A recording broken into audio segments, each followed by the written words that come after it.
Hi, my name is Bobby McGee from Bobby McGee Endurance Sports and BobbyMcGee.com. What I'm going to talk about in this segment is how to stretch your quads.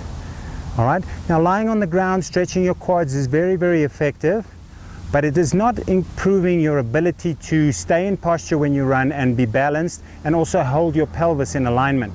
Now, stretching the quads is kind of complicated because the knee is an unstable place. The knee can flex and extend, and the hip can not only move forward and backwards, but it can move inwards and outwards and up and down as well. So you have to do quite a lot of work to actively release the quad muscle. And the quad muscle that we're basically focusing on again is the rectus femoris.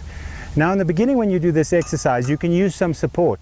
But ideally, just to improve your proprioception in the opposite ankle and also improve your balance, your dynamic balance while you're running, you want to get to a point where you're stretching your quads without using a support. So what we're going to do here, all right, is you firstly put the shoe in your hand, your running shoe in your hand, but notice I'm not holding on to my ankle and I'm also not holding on to my toe.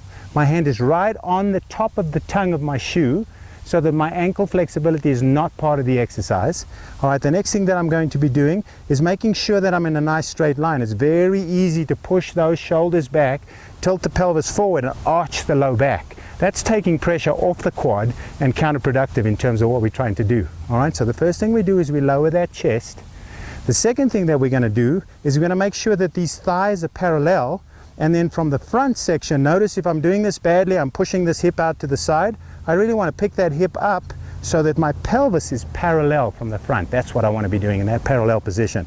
All right, so I'm nice and down in the front. My hip is tucked on this left side. My thighs are parallel. All right. Now I do the $1 million move. All right.